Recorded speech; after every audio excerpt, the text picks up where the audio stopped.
बहुत बहुत स्वागत है आपका जीएस स्पिरिट के इस चैनल पे। आज के सेशन में हम लोग देखेंगे जो हमारा जो वैकेंसी आने वाला है 1806 बिहार एसआई का 1806 बिहार एसआई का ये जो सेशन चल रहा है मेरिट वाले क्वेश्चन पॉलिटी का भाग 6। ठीक है, 5 भाग अपलोड हो चुके हैं। तो आप लोग जाकर 1 से 5 तक के जो पार्ट है उसे ज़रूर देखें और क्वेश्चन का लेवल जो है किस तरह से अप हो रहा है उसको कोशिश करें। ठीक है, तो वहाँ पे आपको प्लेलिस्ट में बना दिया गया होगा पॉलिटी मेरिट वाले क्वेश्चन सीरीज। ठीक है, तो ये भाग 6 है और आपको इसमें उम्दा तरह के क्वेश्चन मिलेंगे जो कि Bihar SSC, BPSC, BPSC tree, अभी 4.0 की वैकेंसी आने वाली है। ठीक है, एनटीपीसी रेलवे, ठीक है, एसएससी, जिसमें भी पॉलिटिक्स रिलेटेड उम्दा तरह के क्वेश्चन आते हैं उसके लिए ये आपको यूजफुल है। चाहे आपका यूपी का भी कोई पेपर हो गया, ठीक है, यूपी के भी कोई पेपर जहाँ पे पॉलिटी का एक अच्छा लेवल मिलता है। ठीक है, तो आइए बिना विलम्ब के शुरुआत करते हैं। क्वेश्चन जब सामने स्क्रीन पर आए तो आप 2-4-5 सेकंड होल्ड करें, क्वेश्चन देने आंसर देने का कोशिश करें। ठीक है, आइए शुरुआत करते हैं क्वेश्चन नंबर 1 से। पहला क्वेश्चन है कि प्रथम व्यवस्थित भारतीय राजनीतिक सिद्धांत इसमें पाया जाता है, किसमें पाया जाता है? अर्थशास्त्र में। ठीक है, आपको हम बता दें कि इस सेशन में जो है जो एनसीईआरटी से तो बहुत सारे जो टॉपिक है उसका कलेक्शन है। ठीक है, यानी कि एनसीईआरटी में जो आपको थिंकर भी पढ़ना है, कोई इंस्टीट्यूशन पढ़ना है, कोई बहुत बड़ा संस्था पढ़ना है, कोई आपका क्या नाम है इंटरनेशनल रिलेशन है। ठीक है, भारतीय संविधान का भी इसमें है, क्वेश्चन कलेक्शन है, आर्टिकल है, कुछ कुछ ऑथर के बुक हैं, थिंकर हैं, पश्चात थिंकर, भारतीय थिंकर, तो उस तरह के बेहतरीन उम्दा तरह के क्वेश्चन है। ठीक है, तो आइए प्रथम व्यवस्थित भारतीय राजनीतिक, ठीक है, पहला पहला पूछा गया जो व्यवस्थित हो, मतलब उसका अरेंजमेंट एकदम सही चला हो। भारतीय राजनीतिक सिद्धांत इसमें पाया जाता है, किसमें पाया जाता है? ऑप्शन नंबर बी, अर्थशास्त्र में पाया जाता है। ठीक है, अर्थशास्त्र में पाया जाता है। कौटिल्य का अर्थशास्त्र 15 अधिकरण 150 अध्याय मूल रूप से राजनीति का ग्रंथ है। इसकी विषय वस्तु में जिन अन्य बातों को समाहित किया गया है वे सभी राजनीति से संबंध होने के कारण इनमें स्थान पा सकी है। तो कौटिल्य का जो अर्थशास्त्र है उसमें कितना है? 15 अधिकरण है और 150 अध्याय है। अगला क्वेश्चन देखिए, क्वेश्चन नंबर 2। ठीक है, थोड़ा सा जूम कर दिया है इसको। क्वेश्चन नंबर 2, गुफा और परछाइयाँ का विचार किससे संबंधित है? क्या सुकरात है, डेमोक्रिटस, अरस्तु, प्लेटो? तो इसका आंसर हो जाएगा प्लेटो, ऑप्शन सी। प्लेटो का विचार है गुफा और उसका जो शैडो बनता है परछाई। ठीक है, देखिए प्लेटो ने ज्ञान सिद्धांत की चर्चा की, इसके अंतर्गत उसने गुफा एवं परछाई की भी चर्चा की।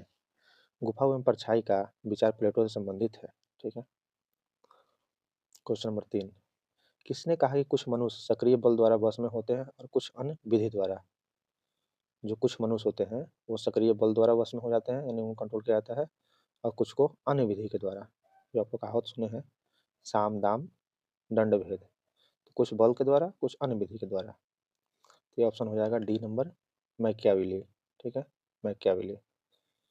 मैकियावेली प्रथम आधुनिक राजनीतिक विचारक हैं। मैकियावेली ने प्रिंस को अपने उपदेश में, किताब है मैकियावेली का प्रिंस, आवश्यकता पड़ने पर साम दाम दंड और भेद चारों अस्त्रों का इस्तेमाल करने का समर्थन किया है। तो एक तरह का उम्दा क्वेश्चन है। आइए क्वेश्चन नंबर नेक्स्ट है, बेंथम जो है किसमें विश्वास करता है? उपयोगितावाद। बेंथम के अनुसार प्रकृति ने मनुष्य को आनंद एवं पीड़ा नामक दो सर्वोच्च प्रभुओं के शासन में रखा है। इनकी पुस्तक कौन है? An introduction to the principle of morals and legislation, 1879। ठीक है, 1879। आइए नेक्स्ट क्वेश्चन देखते हैं। अंतर्विरोध का सिद्धांत किसने प्रतिपादित किया? माओ ने। माओ ने सिद्धांत प्रस्तुत किया। माओ का अंतर्विरोध का सिद्धांत साम्यवादी दर्शन की एक अनुपम देन है। ठीक है, अंतर्विरोध के सिद्धांत के अनुसार समाज में अंतर्विरोध बने रहते हैं, ये तुरंत समाप्त नहीं होते हैं, इन्हें समाप्त करने के लिए निरंतर क्रांति करनी पड़ेगी। आगे देखिए नेक्स्ट क्वेश्चन, अल्पसंख्यक मत की समस्या इनके द्वारा सुलझाई गई है। जो अल्पसंख्यक मत है, ठीक है, माइनॉरिटी जो वोटिंग है, उसकी समस्या किसके द्वारा सुलझाई गई? लॉक के द्वारा, जॉन लॉक। यहाँ पे वही चीज़ लिखा हुआ है, लॉक ने सामाजिक समझौते के आधार पर जिस तरह राज्य की स्थापना की और उसके द्वारा अपने ग्रंथों में राज्य पर जो विचार व्यक्त किए, उनके आधार पर यह कहा जा सकता है कि उसका राज्य सहमति पर आधारित था। ठीक है, आगे जो है स्टेटमेंट टाइप का क्वेश्चन है जो इम्पोर्टेंट है, उसको हम लोग देखेंगे। चलिए आगे आ जाइए। रशियन क्रांति, रशियन वाले क्वेश्चन पे। ठीक है। निम्नलिखित घटनाओं को घटने का क्रम बताएं। किस क्रम में कौन सी घटना हुई है? रशियन क्रांति, अमेरिकी क्रांति, फ्रांसीसी क्रांति, गौरवमय, ये इंग्लैंडी क्रांति है जो कब हुई थी? 1688 में। फ्रांसीसी क्रांति पता है आपको? 1789 में। अमेरिकी क्रांति, रशियन क्रांति। देख लीजिए इसका आंसर क्या हो जाएगा। Option number B, 4 2 3 1। पहले नंबर जो है 1600 से शुरू हो रहा है, 1688 से। ठीक है ना। 4 के बाद क्या हो जाएगा? 2 हो जाएगा, अमेरिका। ठीक है, इंग्लैंड, अमेरिका। 3 नंबर पे फ्रांस है और 1 पे हो जाएगा आपका कौन सा? रशियन क्रांति। देख लीजिए इसका डिस्कशन।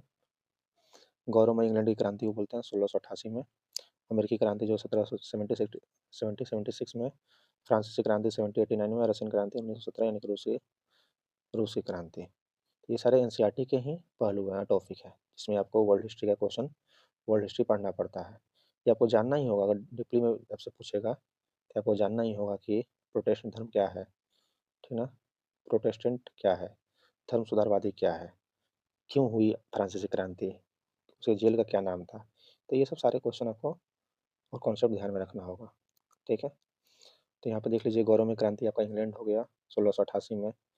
फिर इंग्लैंड से जस्ट बगल में अमेरिका में क्रांति हो रही है। ठीक है। फिर फ्रांस में, फिर रसिया में। ठीक है ना। तो फ्रांस में 1789, फ्रांस के बाद सीधे आप आ जाइए रशियन में। अगला क्वेश्चन देखिए। कुछ क्वेश्चन स्टेटमेंट के हैं जो आपके एग्जाम में आएंगे, जब आपका नज़र पंखा की तरफ जाएगा कि भाई क्या आ गया क्वेश्चन, तो ये सब क्वेश्चन है। देखिए, न्यायिक विवेचन की शक्ति का इस्तेमाल करने में भारत के सर्वोच्च न्यायालय की तुलना में यूएसए सर्वोच्च न्यायालय ज़्यादा शक्तिशाली है। यानी सीधा सीधी कहने का मतलब आपसे पूछा जा रहा है कि क्या इस विषय में, यानी कि न्यायिक शक्ति में जो पावर है उसके इस्तेमाल में, क्या भारत का जो सुप्रीम कोर्ट है वो ज़्यादा पावर शक्तिशाली है, या फिर जो यूएसए का जो सर्वोच्च न्यायालय है वो ज़्यादा शक्तिशाली है? दूसरा स्टेटमेंट देखिए क्या बोल रहा है कि अमेरिका सर्वोच्च न्यायालय विधि की उचित प्रक्रिया के सिद्धांत का अनुपालन करता है। तो आंसर है ऑप्शन ए, यानी कि दोनों सही है और ये इसकी व्याख्या भी कर रहा है। ठीक है। अब देखिए व्याख्या किस तरह से कर रहा है। अमेरिका का सर्वोच्च न्यायालय वस्तुतः उस देश की कांग्रेस का तृतीय सदन है। ठीक है। उस देश का क्या है? कांग्रेस का तृतीय सदन है। यह न्यायिक कार्य के साथ साथ विधि निर्माण का भी कार्य करता है। ठीक है, विधि निर्माण में भी इसका सहयोग है। अमेरिका में कानून वह है जिसे सर्वोच्च न्यायालय बताता है, वह कानून नहीं है जिसे कांग्रेस पारित करती है। ठीक है। ये देखिए जुडिशियल रिव्यू का पावर भाई। ये लाइन आपसे पूछ सकता है एग्जाम में उठाकर यहाँ से। अमेरिका में कानून वह है जिसे सर्वोच्च न्यायालय बताता है, वह कानून नहीं है जिसे कांग्रेस पारित करती है। ठीक है। बहुत शानदार क्वेश्चन है, आप इसको नजर रख सकते हैं। आइए नेक्स्ट क्वेश्चन देखते हैं हम लोग। बहुत ही चुनिंदा चुनिंदा कलेक्शन है, तो आप लोग अटेम्प्ट जरूर लें। अगला क्वेश्चन है कि नौकरशाही शब्द सर्वप्रथम किसके द्वारा प्रयोग किया गया? देखिए कितना शानदार और इजी लगेगा क्वेश्चन देखने में कि नौकरशाही शब्द जो है सर्वप्रथम किसके द्वारा प्रयोग किया गया। तो option number C, Vincent de गौरेन।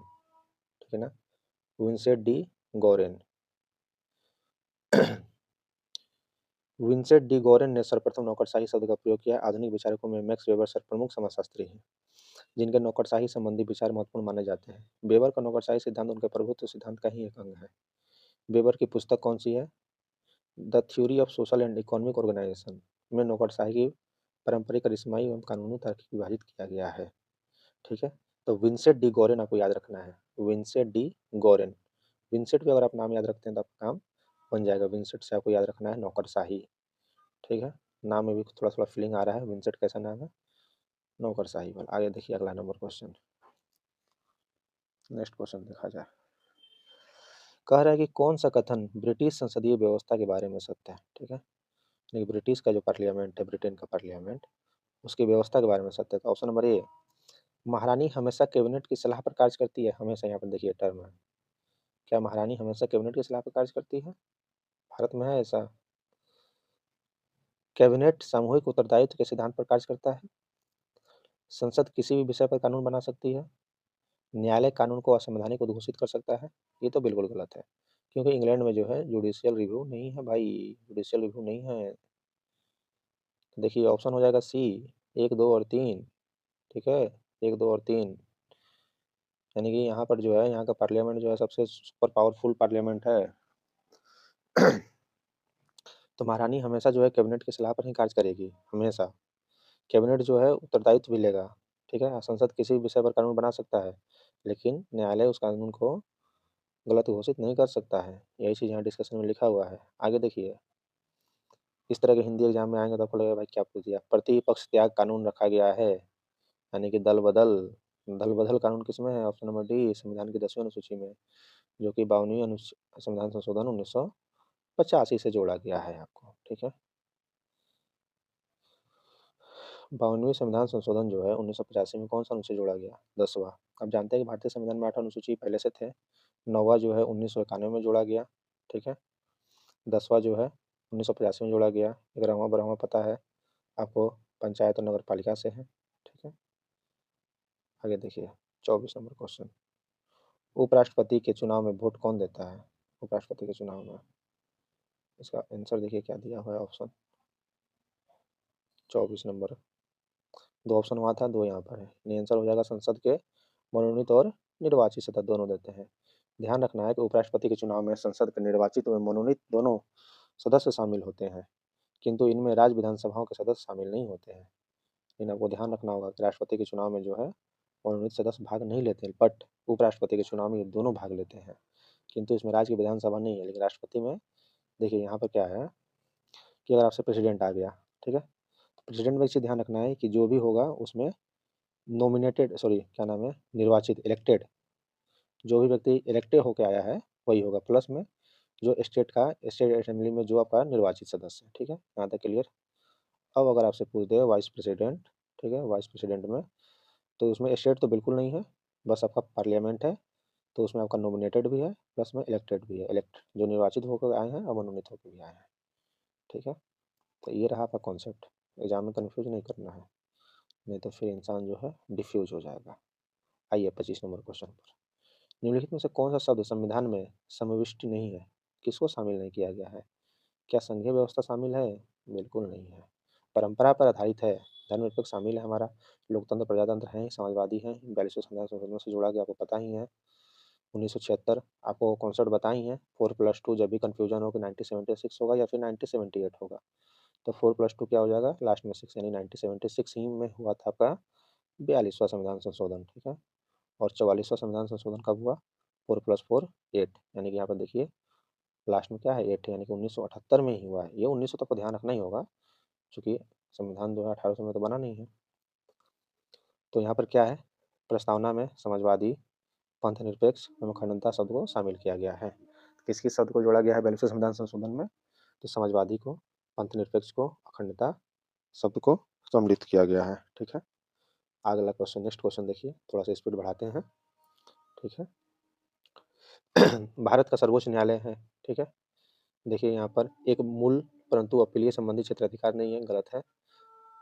अब अपील तो हम कर सकते हैं, वहाँ पे जाकर भारत के मान्यवादी को नियुक्त करता है, बिल्कुल गलत है। संघ एवं राज्यों के बीच विवादों के संबंध का एकमात्र क्षेत्राधिकार है, एकमात्र एकमात्र है क्या ये? मौलिक अधिकार लागू करता है? हाँ बिल्कुल करता है। पूछना, इसमें पूछा क्या गया है आपसे क्वेश्चन में, भारत का सर्वोच्च न्यायालय अच्छा किस पे बेस्ड है? तो ऑप्शन बी हो जाएगा, 3 और 4, 3 और 4, 3 और 4। ठीक है, ये दोनों तो पहले से ही गलत हो गया था। संघ राज्यों के बीच विवादों के संबंध में एकमात्र क्षेत्राधिकार है, बिल्कुल। ये जो आपका हमारा जो है क्या बोलते हैं, प्राथमिक प्राथमिक जो है विषय है उस पर मौलिक अधिकार लागू करता ही है। रीट के द्वारा आर्टिकल 32, भारतीय संविधान का सर्वोच्च न्यायालय का चर्चा किसमें है? 124 में है। ये दोनों अधिकार ये लागू कर सकता है। आगे देखिए क्वेश्चन नंबर 27, किस प्रधानमंत्री कार्यकाल के दौरान संविधान के पुनर्वलोकन के लिए राष्ट्रीय आयोग बना था? ऑप्शन नंबर सी, अटल बिहारी वाजपेयी।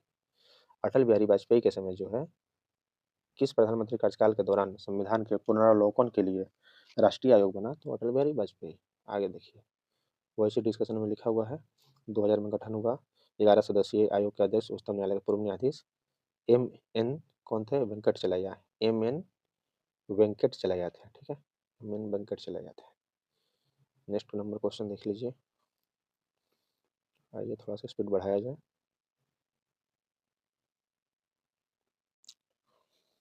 यहाँ पर है जो स्टेटमेंट का क्वेश्चन है, ठीक है। तो आइए सीधा-सीधे क्वेश्चन पे आते हैं। पहला है कि नेहरू ने कहा था कि किसी के शासन की अधीनता स्वीकार करना मनुष्य और प्रभु के विरुद्ध अपराध है। सब व्यक्ति एक समान नहीं जन्मे, ठीक है। इसका देख लीजिए आंसर सी हो जाएगा। यानी कि ये सत्य है, ध्यान दीजिए, ये सत्य है परंतु आर असत्य है, ठीक है। तो ये जो है ये सत्य है, आर असत्य है। यानी कि सब व्यक्ति एक समान नहीं जन्मे, ये बात बिल्कुल गलत है।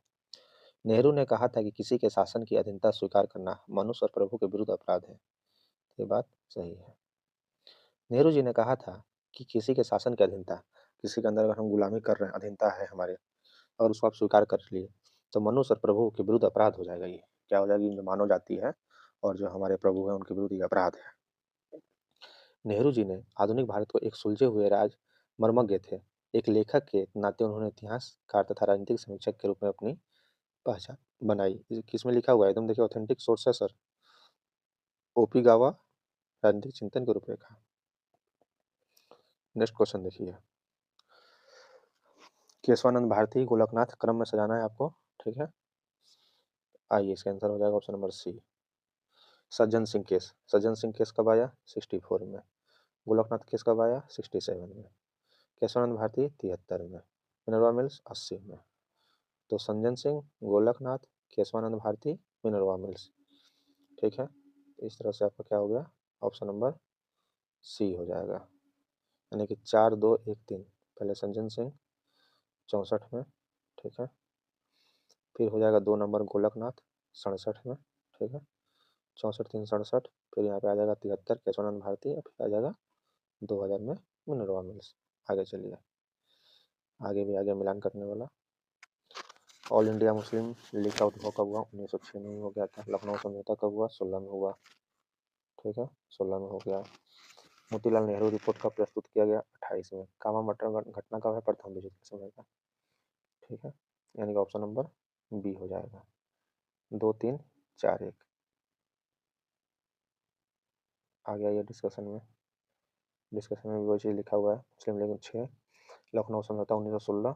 ये सारे क्वेश्चन पीछे रिपीट भी हुए हैं बहुत बार क्वेश्चन को, जैसे सिंगल सिंगल भी क्वेश्चन आपसे पूछ चुका है। मोतीलाल नेहरू रिपोर्ट अलग से, लखनऊ समझौता भी अलग से। तो इस तरह से आप पिछला जो भी पार्ट है उसको आप जरूर देखें, 1 से लेकर 5 तक का जो पार्ट अपलोड हो गया है, ठीक है। आगे आइए, यहाँ पे हो गया कामा कामा घटा मारू की घटना। ये सब अगर आपको जिज्ञासा है तो आप जाकर गूगल करें कि इसमें क्या क्या मामला है। 1914, 1914 की बात है, ठीक है। फिर यहाँ पर देखिए, ये 14 लोकसभा छोड़िए, अभी प्रेजेंट टाइम में जो 2024 में लोकसभा है उसके अकॉर्डिंग डाटा देखिए। महाराष्ट्र में लोकसभा सदस्यों की संख्या, पंजाब में, गोवा में, सिक्किम में, ठीक है। तो ये डाटा भी हम जस्ट देख लेते हैं इस पीडीएफ के बाद, पूरी लोकसभा के। ये क्वेश्चन में देख लीजिए यहाँ पे कि संसद में बजट पेश करते समय कौन सरकार का प्रतिनिधित्व करता है, तो ऑप्शन नंबर बी हो जाएगा, वित्त मंत्री। ये हो जाएगा वित्त मंत्री। बजट आधुनिक राज्यों में राष्ट्र को आर्थिक नीति को संचालित और नियंत्रित करने का प्रमुख साधन है। आम बजट को वित्त मंत्री के द्वारा फरवरी माह के अंतिम कार्य दिवस पर पेश किया जाता है, जो कि अब बदल गया है। अब ये कब होता है, 1 फरवरी को, 1 फरवरी को पेश किया जाता है, ठीक है। भारत में किसकी सिफारिशों के आधार पर 1996 में लोकपाल संस्था का सुझाव दिया गया, तो प्रशासनिक सुधार आयोग, प्रशासनिक सुधार आयोग के सिफारिश पर ये दिया गया व्यवस्था। अब जो है यहाँ पर आप देख लीजिए टेबल कि कौन से राज्य में कितनी लोकसभा सीटों की संख्या है, उससे आपका वो क्वेश्चन भी तैयार हो जाएगा, किस स्टेट में जो है लोकसभा सदस्यों की संख्या कितनी है। आइए, आंध्र प्रदेश हो जाएगा 42, अरुणाचल प्रदेश में 2 है। स्टार मार्क का मतलब आप समझ सकते हैं कि वहाँ पर जो है स्पेशल प्रोविजन होगा। असम में 14 है, 14 में भी यहाँ पे सब किया गया है। खैर स्टार मार्क्स आपको दिक्कत नहीं है। आंध्र प्रदेश में याद कीजिए 42, अरुणाचल में 2, असम में 14, बिहार में 40, छत्तीसगढ़ में 11, गोवा में 2, ठीक। गुजरात में 26, हरियाणा में 10, हिमाचल में 4, जम्मू कश्मीर में 6, झारखंड में 14, कर्नाटक में 28, केरला में 20, एमपी में 29, महाराष्ट्र में 48, मणिपुर में 2, मेघालय में 2, मिजोरम में 1, नागालैंड में 1, उड़ीसा में 21, पंजाब में 13, राजस्थान में 25, सिक्किम में 1, तमिलनाडु में 39, त्रिपुरा में 2, उत्तराखंड में 5। ये सब लोकसभा में सीटों की संख्या है। यूपी में 80, वेस्ट बंगाल में 42। अब देख लीजिए यहाँ पे यूटी में, अंडमान निकोबार में 1 है, चंडीगढ़ में भी 1 है, दादरा नगर हवेली में 1 है, दिल्ली में 7 है, दिल्ली में भी इलेक्शन भी होने वाला है, दमन दीव में भी 1 है, ये दोनों को तो मर्ज कर दिया गया है, ठीक है ना। दादरा नगर हवेली और दमन दीव को मर्ज कर दिया गया है, लक्षद्वीप में 1 है, पुदुचेरी में 1 है, टोटल 543, ठीक है। 43 दुआ एंग्लो इंडियन था जो कि हट गया है, ठीक है। 545 और जो है मैक्सिमम कितना है 552, तो और जो है वैकेंट है। आइए नेक्स्ट क्वेश्चन पर देखिए। 67 में जो है भारतीय प्रशासनिक सुधार आयोग ने अपनी रिपोर्ट में ओम्बड्समैन की स्थापना का प्रस्ताव पेश किया। क्या बता सकते हैं ओम्बड्समैन का जो ये कॉन्सेप्ट है किस देश से लिया गया है, ठीक है। सार्वजनिक ड्यूटी पर तैनात एक अतिरिक्त सोलिसिटर सबसे पहले 1809 में स्वीडन में इस व्यवस्था को लागू किया, यहाँ पर दिया हुआ भी है। तो ये कॉन्सेप्ट जो कहाँ से लिया गया है, स्वीडन से लिया गया है, स्वीडन से। 34 नंबर, भारत के नियंत्रक और महालेखा परीक्षक द्वारा निम्न में से कौन सा कृत्य संपन्न किया जाता है, तो ऑप्शन नंबर डी, लेखा परीक्षण। नेक्स्ट क्वेश्चन देखिए, भारत के राष्ट्रपति की प्रतिनिधि व भत्ते लिए जाते हैं किससे, भारत के संचित निधि से, ठीक है। संचित निधि कितना में है, अनुच्छेद 266 में है। नेक्स्ट क्वेश्चन देखिए, संविधान के अंतर्गत राज्य सरकारें राज्य वित्त आयोग नियुक्त करने के लिए बाध्य होती है। फिर एक राज्य सरकारों द्वारा स्थानीय निकायों को दी जाने वाली वार्षिक धनराशि यानी जो उसका अपना बजट है निर्धारण राज्य वित्त आयोग द्वारा किया जाता है। तो क्या स्टेटमेंट दोनों सही है या गलत है, ठीक है। यहाँ पे बताना है आपको, तो ऑप्शन नंबर ए हो जाएगा, दोनों सही है। यानी जो फाइनेंस का टर्म है किसमें है, 243 के आई में है, आई मतलब फाइनेंस, ठीक है। तो ये जो है राज्य वित्त आयोग नियुक्त करने के लिए बाध्य होती है। राज्य का राज्यपाल प्रत्येक 5 वर्ष के बाद पंचायती को वित्तीय स्थिति की समीक्षा के लिए वित्त आयोग का गठन करेगा। यह आयोग राज्य सरकार पर लगाए गए कुल करों, चुंगी मार्ग और एवं अतिरिक्त शुल्कों राज्यों पंचायतों के बीच बंटवारा करेगा।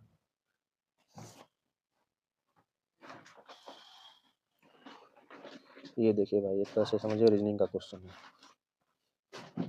ठीक है।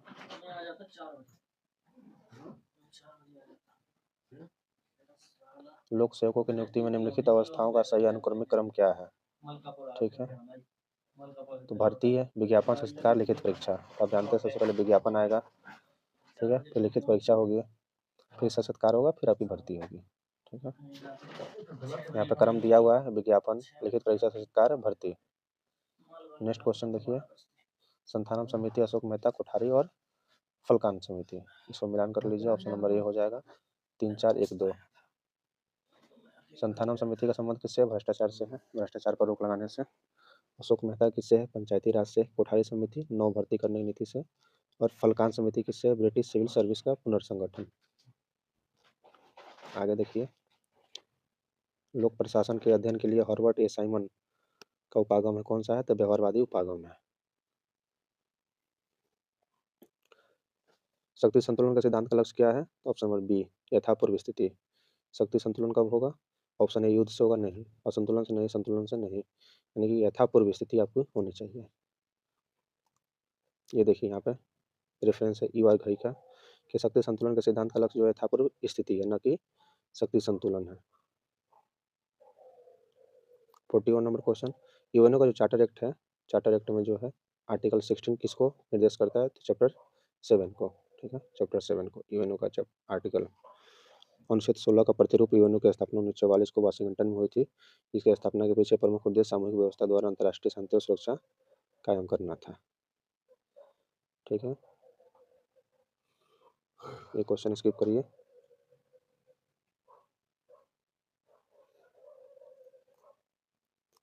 आगे देखिए, यहाँ पे क्रम में बताना है आपको कौन सा क्रम पहले आया था। नाम, नाम तो आप जानते हैं 1961 में हुआ था। WTO 48, नौ अंतर्राष्ट्रीय आर्थिक व्यवस्था, फिर है साफ्टा।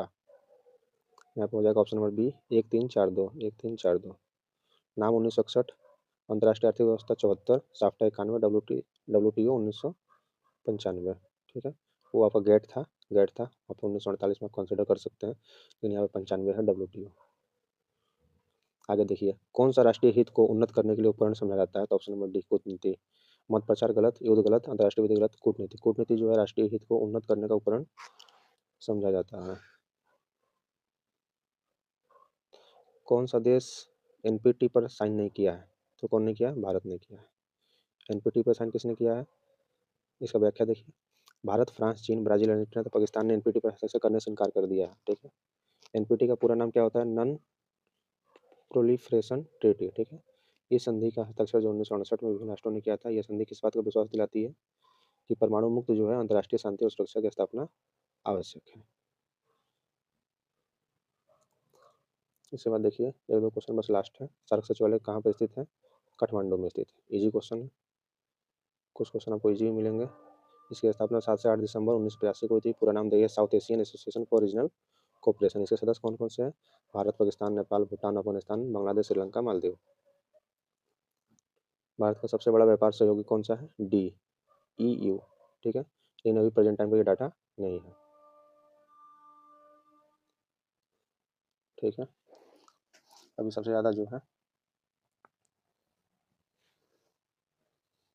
ये आपका प्रेजेंट टाइम का डाटा नहीं है, ईयू, ठीक है। अभी हम जो एक्सपोर्ट है, अगर हम हथियारों की बात करें डिफेंस में, तो डिफेंस का हम एक्सपोर्ट सबसे ज़्यादा कर रहे हैं किसको? अमेरिका को कर रहे हैं। 2 नंबर पे किसको कर रहे हैं हम?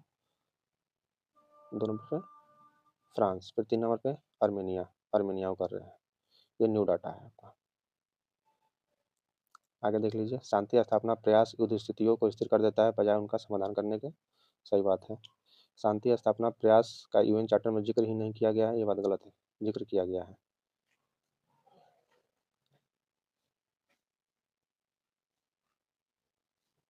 आइए हम देख लीजिए लास्ट क्वेश्चन। भारत अमेरिका परमाणु सहयोग समझौता, ताशकंद, शिमला, पंचशील, ठीक है। यहाँ पे ऑप्शन नंबर सी हो जाएगा 4-3-2-1। भारत अमेरिका परमाणु सहयोग समझौता कब हुआ था? 5 में मनमोहन सिंह। ताशकंद 66 में लाल बहादुर शास्त्री। शिमला समझौता 72 में इंदिरा गांधी। पंचशील समझौता जवाहरलाल नेहरू। तो ये रहा आपका कुछ स्पेशल और बेहतर डिस्कशन। इसमें जो है आपका पूरे अभी प्रेजेंट टाइम में जो भी स्टेट है उसमें लोकसभा कितनी संख्या ये भी ऐड है। तो ये रहा आपका करंट अपडेट, और इसको शुरू से लास्ट तक देखिए और देखते रहिए जीएस स्टूडेंट।